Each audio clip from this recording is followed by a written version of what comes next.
தமிழ் மொழியால் இணைந்த அனைவருக்கும் வணக்கம். இன்றைக்கி என்ன ரெசிபி நம்ம பார்க்க போகிறோம் அப்படின்னு பார்த்தீங்கன்னா, சூப்பராக ஈஸியாக வேலைக்கு போகிறவங்க கூட ரொம்ப எளிமையாக செய்யக்கூடிய ஜவ்வரிசி வடகம் எப்படி செய்கிறதுன்னு பார்க்கலாம்.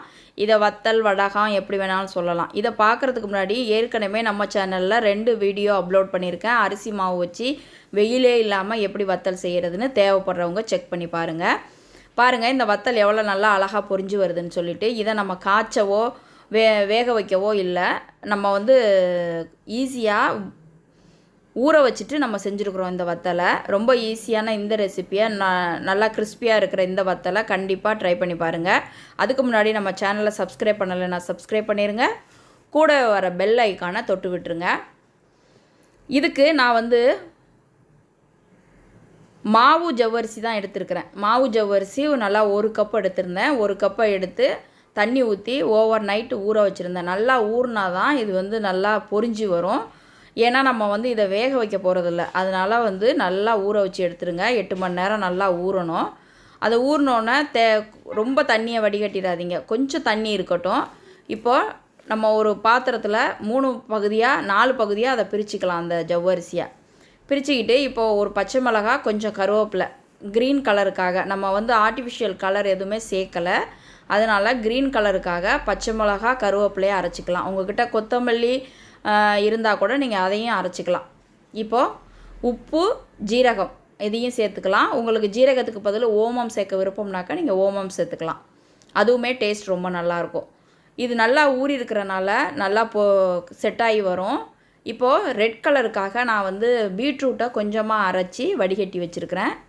அதையும் கலருக்காக இதை சேர்த்துக்கலாம். கலர் வத்தல் செய்கிறோங்கிறனால சேர்த்துக்கலாம். நீங்கள் ஒயிட் கலர்லேயே செய்கிறீங்கனாக்கா இதெல்லாம் தேவையில்லை. காரத்துக்கு மட்டும் பச்சை மிளகாய் ஆட் பண்ணிக்கோங்க. இப்போது எல்லோ கலருக்கு நான் மஞ்சத்தூள் சேர்த்துக்க போகிறேன்.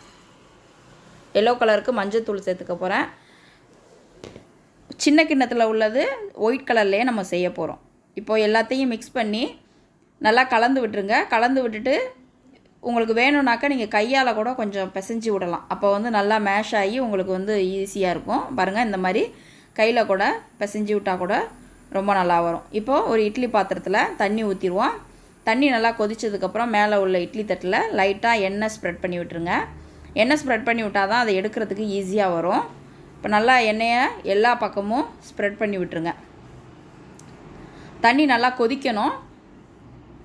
தண்ணி கொதித்ததுக்கப்புறம் தான் நம்ம இதை வைக்கணும். அப்போ தான் நல்லா ஈஸியாக வெந்து வரும்.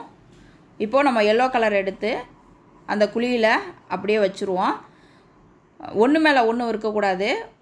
ஒரு ஜவ்வரிசி அடுக்கடுக்காக இருக்கக்கூடாது, மேலே இருக்கக்கூடாது, அடுக்கடுக்காக மேலே இருக்கக்கூடாது. நல்லா பரத்தி விட்ருங்க.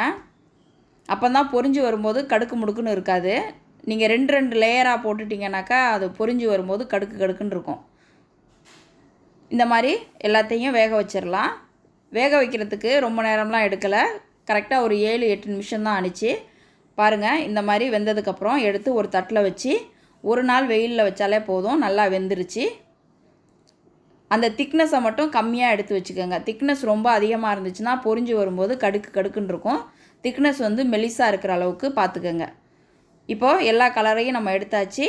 இதை வெயிலில் இப்போ காய வச்சு எடுத்துடலாம். இந்த அளவுக்கு நல்லா காஞ்சி வரும். கண்டிப்பாக இந்த ரெசிப்பியை ட்ரை பண்ணி பாருங்கள். ரொம்ப ஈஸியான இந்த ரெசிபி வேலைக்கு போகிறவங்க கூட கண்டிப்பாக செஞ்சிடலாம். நம்ம சேனலை சப்ஸ்கிரைப் பண்ணுங்கள். உங்கள் ஃப்ரெண்ட்ஸோடு ஷேர் பண்ணுங்கள். தேங்க்யூ.